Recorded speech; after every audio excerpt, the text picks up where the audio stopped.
Hello everyone and welcome back to my YouTube channel with another useful and informative video.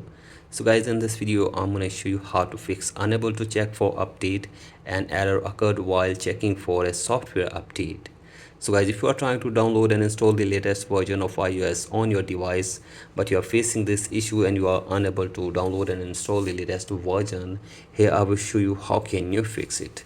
So guys, for that you have to simply watch this video till the end.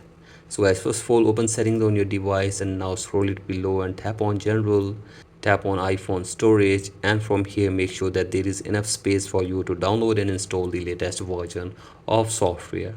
After this, go back and now you have to scroll it below and go to date and time and set your date and time from here. Then go back and tap on language and region, tap on region and select your country or region correctly. After this, go back and now tap on VPN and device management and make sure that there is no connected VPN on your device. Then go back and tap on transfer or reset iPhone, tap on reset and now reset network settings of your device for one time as well.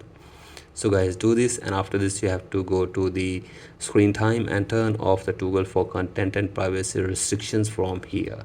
So guys, after this go back and now restart your device for one time and now hopefully your problem will be fixed. So guys, that's it for today's video. Hope this video helps you. Please like and subscribe to my YouTube channel as well. Thank you.